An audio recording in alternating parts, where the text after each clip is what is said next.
નમસ્કાર. દિવસભરના તાજા સમાચારોમાં તમારું સ્વાગત છે. તમારી સાથે હું છું પિનલગીરી ગોસ્વામી. સમાચારો વિસ્તારથી જાણીએ એ પહેલા મહત્વના સમાચારો ઉપર એક નજર. નમસ્કાર મિત્રો. આજે તારીખ 9મી માર્ચ 2025 છે. ત્યારે મહત્વની હેડલાઇન્સ ઉપર નજર નાખીએ તો India aircraft leasing and financing સમિટનો પ્રારંભ કરવામાં આવ્યો છે. ત્યારે આગળ વાત થશે સુરતના આ જિલ્લામાં 30 વર્ષથી ગામમાં ચૂંટણી થઈ નથી. ત્યારે વાત થશે મણિપુરમાં લોકોએ લૂંટાયેલા હથિયારો પરત કર્યા છે. આગળ વાત થશે આગ લાગવા મુદ્દે જવાબદારો સામે પગલાં ભરાશે તેવું મોહન કુંડારિયાએ જણાવ્યું છે. ત્યારે વાત થશે અમદાવાદમાં રાજ્યનું પ્રથમ ઝેડ અર્થ ફોરેસ્ટ ખુલ્લું મૂકવામાં આવ્યું છે. આગળ વાત થશે સખી મંડળ અંગે બનાસકાંઠાના રમીલાબેને કહી દીધી છે મોટી વાત. ત્યારે વાત થશે યુટ્યુબે કરી છે મોટી કાર્યવાહી, જોઈ લો આ વિડીયોમાં. આગળ વાત થશે જમીન દલાલ હની ટ્રેપનો શિકાર બન્યો છે. ત્યારે વાત થશે વડોદરાના ગોરવામાં પાણીનો કકળાટ જોવા મળ્યો છે. આગળ વાત થશે શંકાસ્પદ તેલનો જથ્થો ઝડપી પાડવામાં આવ્યો છે. વાત છે ગોધરાની. ત્યારે આગળ વાત થશે સોનાના સિક્કા શોધવા માટે લોકો ઉમટી પડ્યા હતા. આગળ વાત થશે ટ્રમ્પની રશિયાને મોટી ચેતવણી સામે આવી છે. ત્યારે વાત થશે એક જ દિવસમાં 2 પ્લેન ક્રેશ થયા છે, મોટી દુર્ઘટના સર્જાઈ છે. હવે મિત્રો સમાચારો વિસ્તારથી.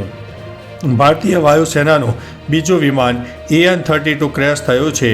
આ એક પરિવહન વિમાન છે જે પશ્ચિમ બંગાળના બાગડોગરામાં દુર્ઘટનાગ્રસ્ત થયું હતું. સદનસીબે પાયલોટ અને ક્રૂ મેમ્બર સુરક્ષિત છે. આ પહેલાં હરિયાણાના પંચકુલામાં ભારતીય વાયુસેનાનું ફાઇટર જેટ જગવા ક્રેશ થયું હતું. ક્રેશ થાય તે પહેલાં જ પાયલોટ વિમાનમાંથી બહાર નીકળી ગયો હતો. મિત્રો અન્ય મહત્વના સમાચારની વાત કરીએ તો ટ્રમ્પની રશિયાને ચેતવણી. રશિયાએ યુક્રેન પર મોટો હુમલો કર્યો છે.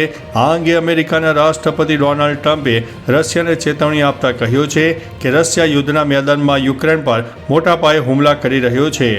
હું રશિયા પર મોટા પાયે બેન્કિંગ પ્રતિબંધો, ટેરિફ અને અન્ય પ્રતિબંધો લાદવાનું ભારપૂર્વક વિચારી રહ્યો છું.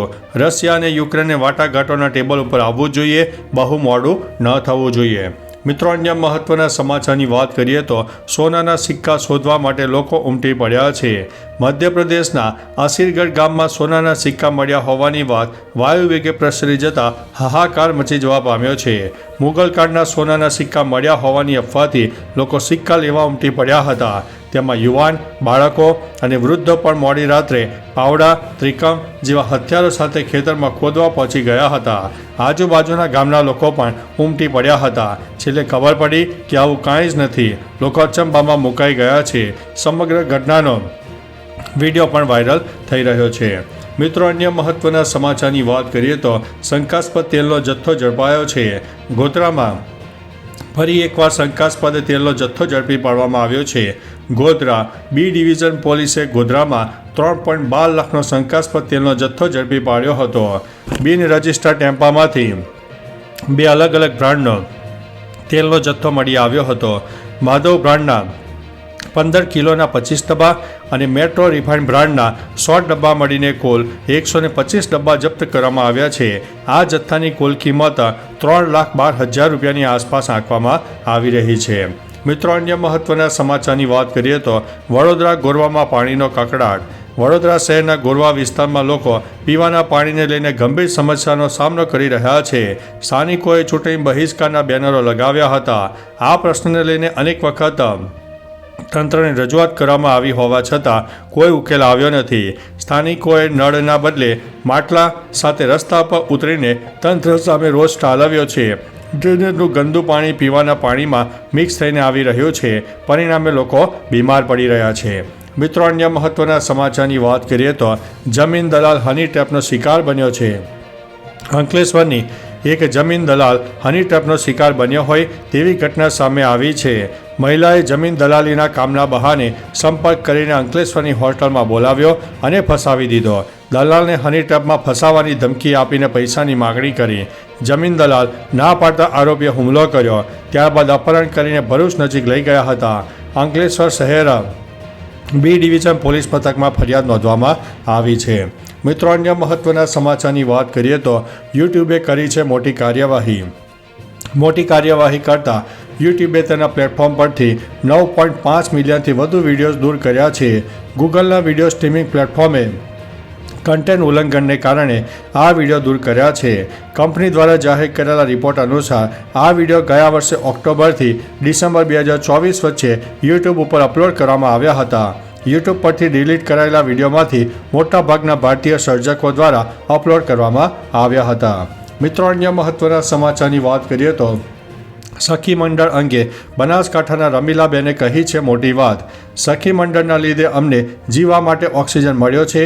આ શબ્દો છે બનાસકાંઠાના અલવાડાના રહેવાસી રમીલાબેન મુકેશભાઈ જોશીએ 2024માં દીવાની દિવેટ બનાવવાની કામગીરી શરૂ કરીને માત્ર એક વર્ષમાં 1 લાખથી વધુની આવક મેળવી છે. કેન્દ્ર સરકાર દ્વારા વર્ષ 2023માં લખપતિ દીદી યોજના શરૂ કરવામાં આવી હતી. વર્ષ 2027 સુધીમાં 3 કરોડ મહિલાઓએ આર્થિક રીતે સક્ષમ બનવાનો આ યોજનાનો ઉદ્દેશ્ય છે. અન્ય મહત્વના સમાચારની વાત કરીએ તો અમદાવાદમાં રાજ્યનું પ્રથમ ઝેડ અર્થ ફોરેસ્ટ ખુલ્લું મૂકવામાં આવ્યું છે. JWD દ્વારા અમદાવાદમાં પ્રહલાદનગર ખાતે તૈયાર કરાયેલા ગુજરાતના પ્રથમ સમુદાય શહેરી વન ઝેડ અર્થ ફોરેસ્ટને ખુલ્લું મૂકવામાં આવ્યું છે. અમદાવાદ મ્યુનિસિપલ કોર્પોરેશન સાથે જાહેર ખાનગી ભાગીદારી મોડલ હેઠળના આ નવીન પ્રોજેક્ટ અનોખી 3 સ્તરીય રચના ધરાવે છે, જેમાં 2000 સ્થાનિક વનસ્પતિ પ્રજાતિઓ છે. જંગલની ડિઝાઇન અને માળખાગત સુવિધાઓ ટકાઉપણાને પ્રાથમિકતા અપાઈ છે. મિત્રો, અન્ય મહત્વના સમાચારની વાત કરીએ તો આગ લાગવા મુદ્દે જવાબદારો સામે પગલાં ભરાશે તેવું મોહન કુંડારિયાએ જણાવ્યું છે. થાનગઢમાં મગફળીના ગોડાઉનમાં લાગેલી આગ અંગે નાફેડના ડાયરેક્ટરે તપાસ કરીને જવાબદારો સામે પગલાં ભરવાની વાત કરી છે. આગ શા માટે લાગી હતી તેની તપાસ કરવા માટે પોલીસ અને કલેક્ટરને પત્ર લખવામાં આવ્યા છે. આગ લાગવા માટે જે જવાબદાર હોય તેની સામે એક્શન લેવા માટે નાફેડની તમામ તૈયારી છે તેમ મોહનભાઈ કુંડારિયાએ જણાવ્યું છે અને નાફેડના ડાયરેક્ટરે પણ જણાવ્યું છે. મિત્રો, અન્ય મહત્વના સમાચારની વાત કરીએ તો મણિપુરમાં લોકોએ લૂંટાયેલા હથિયારો પરત કર્યા છે. મણિપુર પોલીસે મણિપુરમાં શાંતિ જાળવવામાં મોટી સફળતા મળી છે. રાજ્યના લોકોએ મણિપુર હિંસા દરમિયાન લૂંટાયેલા અને ગેરકાયદેસર રીતે રાખવામાં આવેલા શસ્ત્રો સ્વેચ્છાએ પરત કર્યા છે. પોલીસે લોકોને લૂંટાયેલા હથિયારો પરત કરવા અપીલ કરી હતી અને તેમણે 2 અઠવાડિયામાં સમય પણ આપ્યો હતો. હથિયારો પરત કરનારાઓ સામે કોઈ કાર્યવાહી કરવામાં આવશે નહીં તેવું પણ કહેવામાં આવ્યું હતું. મિત્રો, અન્ય મહત્વના સમાચારની વાત કરીએ તો 30 વર્ષથી આ ગામમાં કોઈ ચૂંટણી થઈ નથી. સુરત જિલ્લાના અલુરા ગામમાં 30 વર્ષથી ગામમાં ચૂંટણી થઈ નથી. જી હા, આ ગામમાં 10 વર્ષથી મહિલા રાજ છે. સરપંચથી લઈને તમામ હોદ્દા પર માત્ર સ્ત્રીઓ છે. જનરલ સીટ હોવા છતાં ગામમાં વિખવાદ ન સર્જાય એ માટે તમામ સીટો મહિલાઓને ફાળવવામાં આવી છે. ગામમાં કુલ 8 પંચાયતની બેઠક છે, જેમાંથી 6 બેઠક SC અને ST માટે અનામત છે. ડેપ્યુટી સરપંચ પંચાયતની ફરજ સાથે જીવન નિર્વાહ માટે ખેતમજૂરી પણ કરે છે. મિત્રો, અન્ય મહત્વના સમાચારની વાત કરીએ તો India aircraft leasing and financing સમિટનો પ્રારંભ કરવામાં આવ્યો છે. ગિફ્ટ સિટીમાં India aircraft leasing and financing સમિટનો પ્રારંભ થયો. આ પ્રસંગે મુખ્યપ્રધાન ભૂપેન્દ્રભાઈ પટેલે જણાવ્યું છે કે ગ્લોબલ સપ્લાય ચેઇનમાં ગુજરાતના વધતા પ્રભાવને પરિણામે ગ્લોબલ ઓરિજિનલ ઇક્વિપમેન્ટ મેન્યુફેક્ચરર્સ ગુજરાતમાં આકર્ષિત થયા છે. ઉદ્યોગોને અનુકૂળ માહોલ, મોટા એન્જિનિયરિંગ, ઓટો ઇન્ડસ્ટ્રીઝ અને એરોસ્પેસ સેક્ટરની કંપનીઓના એકમો રાજ્યમાં કાર્યરત થયા છે. તો ચાલો મિત્રો, ફરીથી દેશ અને દુનિયાના સુપરફાસ્ટ સમાચાર લઈને મળતા રહીશો. ત્યાં સુધી અમને રજા આપશો. નમસ્તે.